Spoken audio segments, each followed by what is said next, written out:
Olá, boa noite, bem-vindos ao Jornal Principal. A seguir, veja os destaques.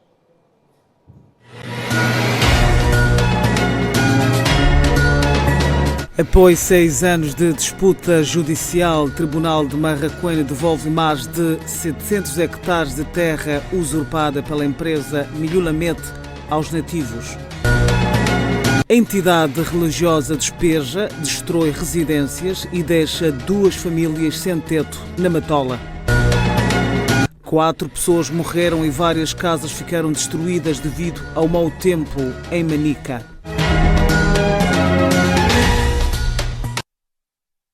Vamos atualizar as notícias. O Tribunal de Marraquene decide devolver mais de 700 hectares de terra aos nativos depois de 6 anos de conflito e disputa judicial entre a população e a empresa Milhulamete no distrito de Marraquene, na província de Maputo.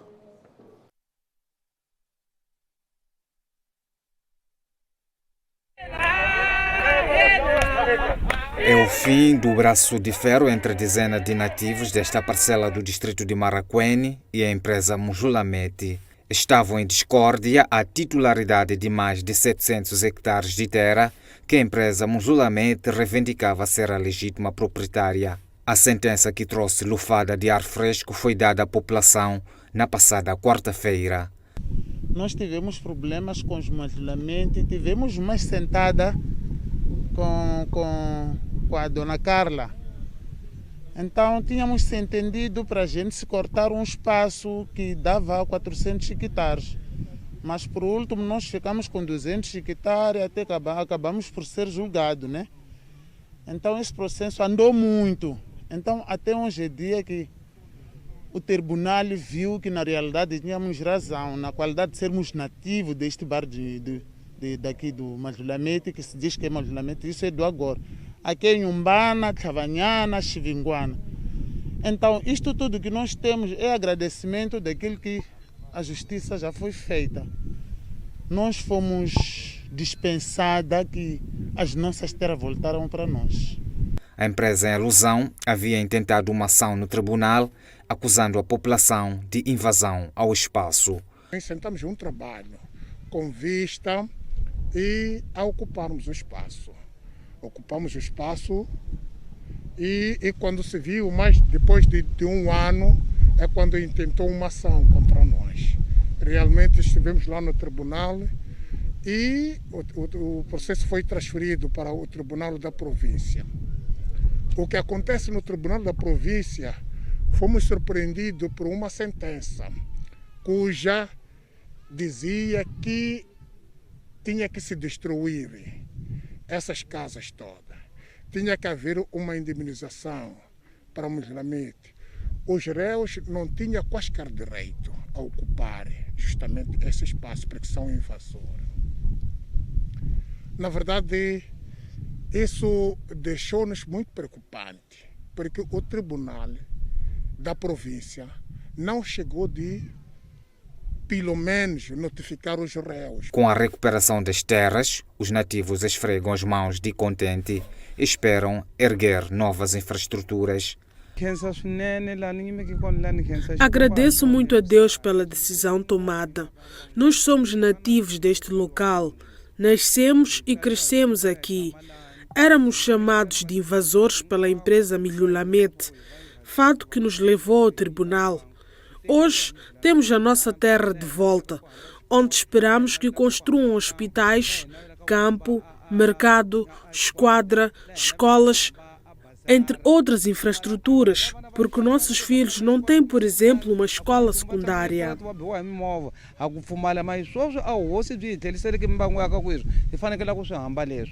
Refira-se que a empresa em causa remeteu-se ao silêncio face à decisão do Tribunal de Marraquene.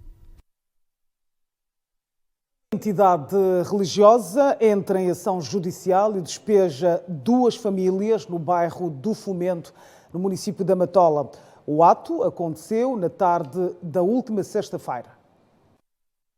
Duas famílias no bairro do Fomento, no município da Matola, viram na tarde da última sexta-feira suas residências deitadas abaixo por conta de uma ordem judicial levada a cabo por uma entidade religiosa que há mais de 20 anos estava em litígio com as famílias.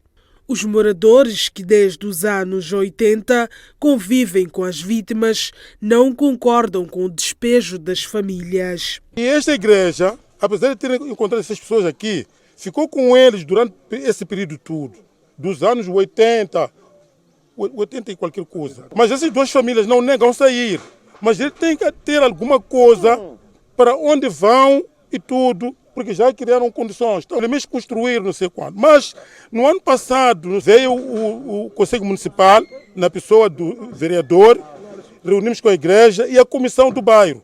Decidiu-se que o Conselho Municipal disse assim: eu tenho lugar para dar a vocês, a referir, portanto, à igreja, que eles podem construir alguma coisa para essas famílias, para poder se retirar. A igreja vai apanhar os familiares cá.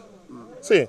E que sentaram para poder dar o espaço para eles poderem fazer as casas. Eles construíram a casa para os nativos daqui. E não fizeram.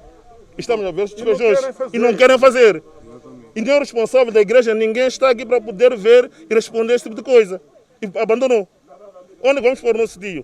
Onde vamos pôr a família abandonada? Vamos meter dentro da igreja? Os mesmos vão mais longe ao questionar a credibilidade da outra parte, uma vez tratar-se de uma entidade religiosa que, na sua opinião, devia primar pelo diálogo.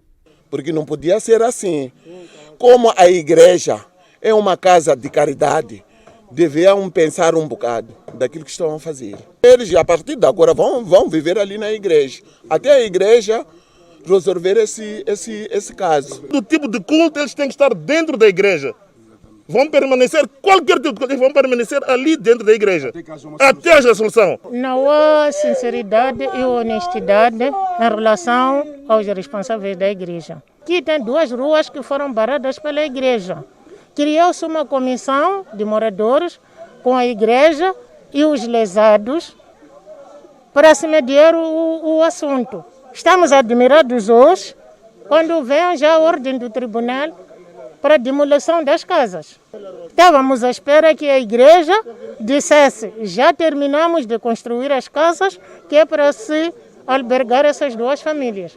O proprietário deste imóvel, com a esposa, 3 filhas e uma neta, viu sua casa transformada em ruína, sem poder fazer nada. Mas o que é que se passa? Dono da casa sou eu. Primeiro detalhar a mim que eu sou dono da casa. Tenho 64 anos. Por sua vez, a segunda família, também ao relento, exige a reposição da justiça. E nós estamos a pedir aqui do direito para nos ajudar. Porque o vereador veio para aqui, veio cortar os problemas, disse: igreja, família, senta e resolve esse problema. Igreja não pode deixar essas famílias na rua. Fica mal sendo uma igreja para fazer esse tipo de coisa. Refira-se que as duas famílias, sem lugar para guardar seus bens, tiveram de recorrer ao interior da igreja. A ação da entidade religiosa apanhou de surpresa as autoridades locais e os residentes do bairro Fomento, porque estes consideram que o papel da igreja é de ajudar e acolher quem necessita e não destruir famílias. O ato de despejo das duas famílias não foi comunicado às estruturas do bairro, nomeadamente o secretário, o chefe de serviço do Conselho Municipal da Matola e muito menos a Polícia da República de Moçambique naquela jurisdição. O secretário do bairro diz-se surpreso. Exatamente. É por isso que eu logo falei com o chefe das operações para saber qual era o ponto de situação, se vocês têm alguma informação sobre uma determinada demolição ou não. Serão que não sabe, tipo, é melhor aproximar lá para se perceber. Tratando-se de uma igreja, eu penso que não tinha que resolver os assuntos desta forma, porque, segundo me apercebi, o Conselho Municipal para se dispôs em arranjar espaço. Por sua vez, a Igreja construir residências para essas pessoas. Portanto, só que penso que a Igreja não cumpriu isso e já está a culminar com esta demolição. Penso que nós vamos ter que procurar interagir, porque eu não sei qual é o tribunal. Eles não têm nenhuma nota sequer desta demolição. Foram exigidos e não mostraram nada. Portanto, temos que procurar interagir com as famílias e junto com os líderes da Igreja. A nossa equipa de reportagem tentou ouvir um dos homens do tribunal, que, por sinal, foi quem levou a ordem de despejo. Este, por sua vez, remeteu-nos ao Tribunal Provincial de Maputo. Quem foi que disse isso? Segundo o Ministério. Eu não estou autorizado a falar. Não. Temos um porta-voz a nível do tribunal, é lá onde tem que se dirigir para saber o que é que está. Por que nós temos para que fazer essa diligência? Na secretaria vão ser encaminhados. Temos um porta-voz oficial, provincial. Por sua vez, um dos apontados pela população como representante da Igreja não se mostrou confiante nas suas palavras. Não obstante, garantiu haver um plano para acomodar as duas famílias. Acredito que todos vocês sabem disso. Eu não sou tribunal.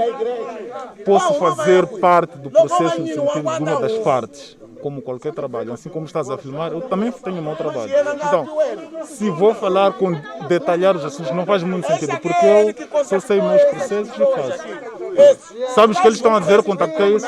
Eles não vão entender isso, mas você vai entender o que está acontecendo. É tribunal, então o tribunal não sou eu nem você. O tribunal são pessoas de lá. Então por que não chegar lá? Nós pobres para nós viver aonde? Como vocês têm dinheiro? Somos nós pobres. Essa competência de dizer quais são os planos futuros internos da Igreja. Não cabe para com essas famílias. Não cabe a mim dizer ainda, mas existe sim plano, senão não seria isso. Eles não são desumanos, claro. É uma igreja. Achas mesmo que uma igreja há de chegar a diminuir? Não é assim como as coisas têm de ser feitas. E quando outros assuntos, como eu disse, não sou autorizado a falar.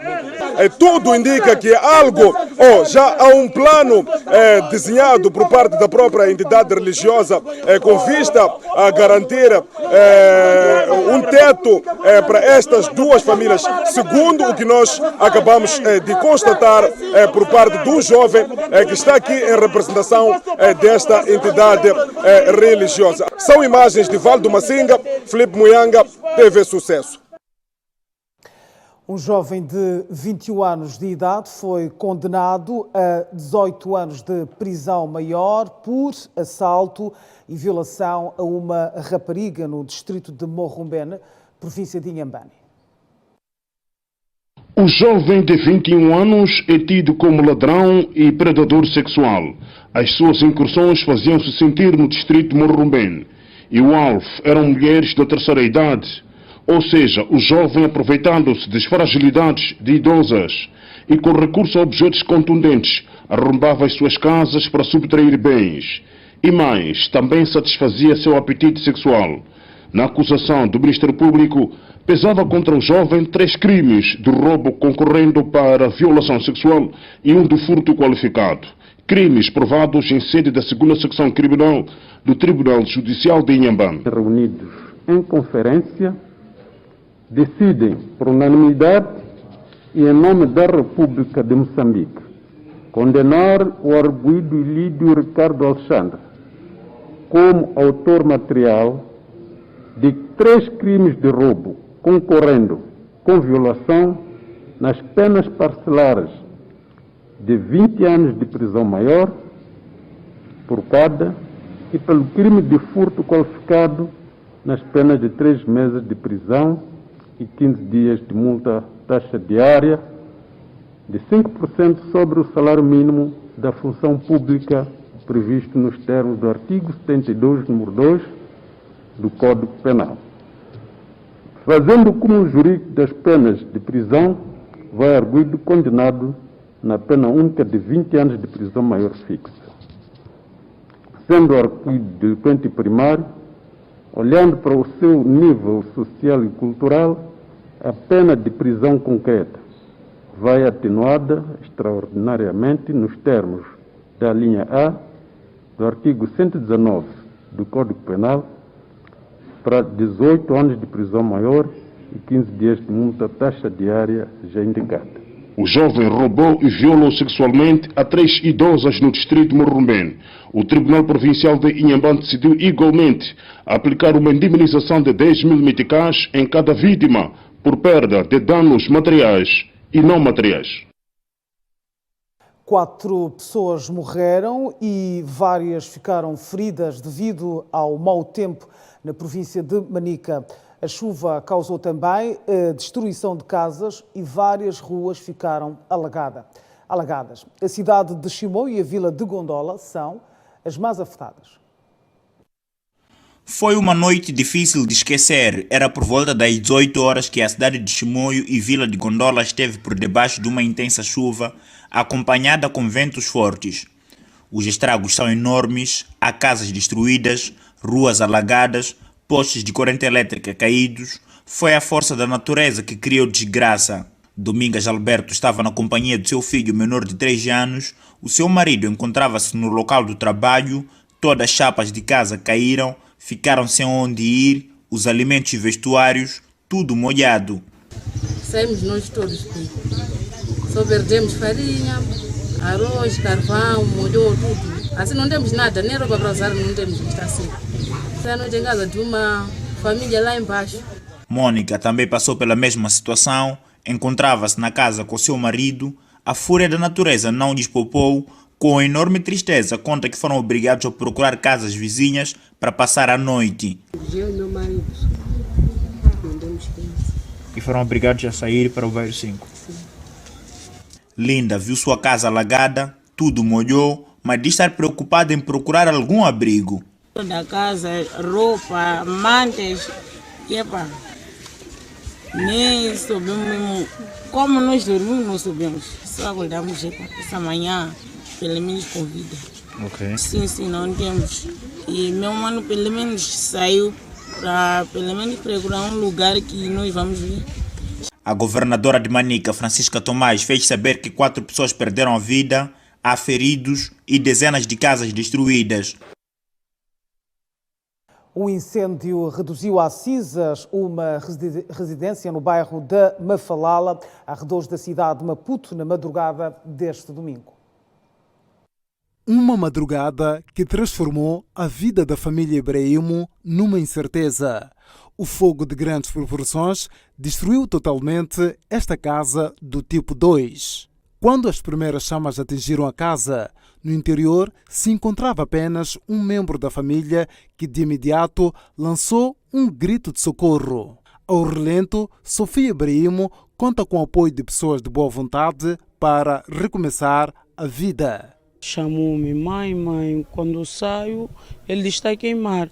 Quando saio, vejo o quarto dos meus pais em chamas. Ali tentamos desligar o quadro, não sei o quê, para tentar ver vizinhos também sair, pedir ajuda. Vizinhos vieram, cada um vinha com seu balde, né, d'água. A água acabou, a casa ainda em chamas. Chamamos corpos de bombeiros, não sei o quê. Acabaram demorando, quando chegaram a casa já estava abaixo. Graças a Deus ninguém esteve ferido, mas o meu filho mais novo, né, é que estava dentro de casa. O Serviço Nacional de Salvação Pública chegou ao local 3 horas depois do início do incêndio, mas a pronta intervenção dos vizinhos evitou com que o fogo atingisse outras casas. Já quando estamos para fora ali ir levar outra água, já tinha acabado a água. Uma vez aquela casa fugiu daquela maneira. Até perguntei ele, o que aconteceu? Será que tem gás? Não tem gás. Por que explodiu daquela maneira? Não havia outra maneira de fazer o que? De tirar roupas, né? Tudo queimou, não se aproveitou nada. Mas o bombeiro chegou mais tarde, quando já tinha apagar o coso, o lume, né? Quando cá chegamos, para todos os vizinhos, não nos fizemos derrogados, pegamos as bacias, tudo que estava em frente, e começamos a lutar contra as chamas, estava muito forte. Ligamos para os bombeiros, como é sabido por todos nós, sempre chegam tarde, e chegaram quando eram por aí 3h10, lembro-me bem, quando eles chegaram e ficaram por aí só 10, 15 minutos e alegaram que já não tinham água. Alguns familiares avançam possíveis causas do incêndio. Quando cheguei aqui de manhã, a casa já tinha... Apanhei isso aqui. Tinha tudo, roupa, louça, tudo queimou. Sim, não ficou nada. Sim, os vizinhos vieram apoiar, só que eles também não conseguiram, porque já a casa já estava em fogo. A minha irmã ligou-me, dizer que a casa estava em chamas. Daí eu vim para cá, que era para tentar fazer alguma coisa. Dentro das possibilidades, vamos ver o que é que se pode fazer. Junto com os meus irmãos, vamos nos reunir. O medo e o pânico deixou totalmente chocados os residentes deste bairro. E foi neste estado em que a casa ficou. Depois do incêndio, os vizinhos lamentam a chegada tardia do Corpo de Salvação Pública. As imagens são de Constâncio Citói, José Ricardo, TV Sucesso. Deputados da Assembleia da República estão a ser capacitados em matéria de fiscalização das atividades da indústria extrativa no país. Mesa do encontro estiveram em revista a necessidade de combate à corrupção, violação dos direitos humanos e reforço da fiscalização neste ramo de atividade. Este encontro tem por objetivo dotar os deputados de informações, conhecimentos e capacidades para que os mesmos possam exercer devidamente as suas atividades, sobretudo no campo da fiscalização do setor extrativo, no campo da elaboração de legislação que possa garantir a transparência, quer seja para a atribuição de licenças para exploração, quer seja também para a gestão das receitas provenientes desse setor. O presidente da primeira comissão, Antônio Buene, destacou na ocasião a necessidade de proteção dos direitos humanos num contexto em que sobe de tom a acusação de exclusão e violência às comunidades locais nas zonas de exploração dos recursos naturais. Bom, é preciso também sabermos traduzir em norma aquilo que são as vozes, algumas vozes de alguns nossos concidadãos que reclamam eventualmente o não respeito de alguns de seus direitos e vermos em que medida é que essas reclamações têm efetivamente razão de ser e se isso representa um não respeito às normas já existentes ou eventualmente carece de melhoramento das normas já existentes, de modo a que efetivamente os direitos dos cidadãos sejam protegidos. Para o relator da primeira comissão, José Manteigas, a exclusão no acesso aos recursos naturais prende-se com a falta de vontade política. Esta fragilidade de, apesar de se tirar abundantes recursos que vão render muito dinheiro às empresas mineradoras, mas em contrapartida nós temos aquelas zonas extremamente pobres. Ainda dávamos ontem o exemplo das minas de Moiane, no distrito do Gilé, as minas de Murua, no distrito do Huile, que foram todas elas devastadas e hoje não há recursos. Mas o que ficou lá são buracos, é uma estrada não alcatroada, é falta do hospital, é falta de uma escola condigna para as nossas crianças, mas já foi uma zona de muita concorrência e apetência em termos de extração de recursos naturais. Nós temos falta de consciência e, sobretudo, vontade política para que as coisas aconteçam. Importa referir que a capacitação dos deputados da Assembleia da República foi promovida pelo Instituto para a Democracia Multipartidária e decorreu em 2 dias no distrito de Maracuene. A seguir vamos fazer uma curta pausa. Voltamos daqui a pouco para mais notícias. Até já.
Este câmbio tem o patrocínio do Banco Letsego. Juntos melhoramos vidas.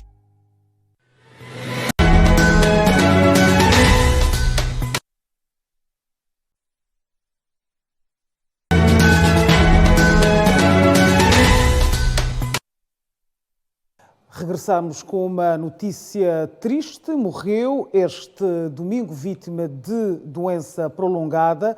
Stélio Craveirinha, primeiro treinador da campeã olímpica dos 800 metros Maria de Lourdes Motola. Craveirinha, uma figura vertical, trabalhou ainda com outras referências do atletismo moçambicano, como Argentina, a Tina da Glória e Elisa Cossa.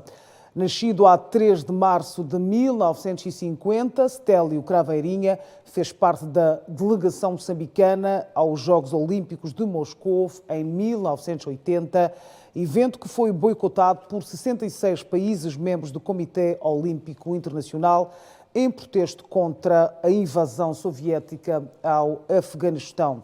Filho do poeta José Craveirinha, Stélio foi por diversas vezes recordista nacional de atletismo, foi também treinador no Grupo Desportivo Maputo, para além de ter desempenhado a função de preparador físico da equipa de futebol.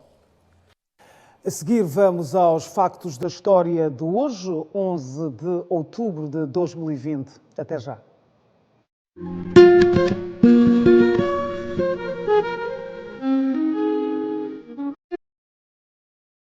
Em 1865, centenas de homens e mulheres negros marcham na Jamaica, iniciando a revolta de Morant Bay.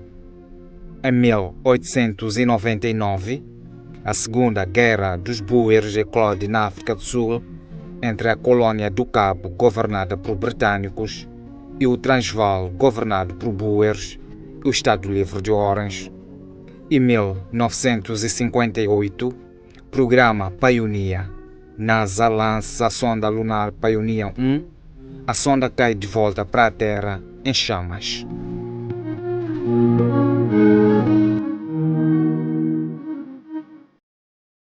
E com os factos da história, damos por terminada a informação a esta hora. O Jornal Principal volta amanhã, quando forem 19h50. Previna-se da Covid-19. Até amanhã.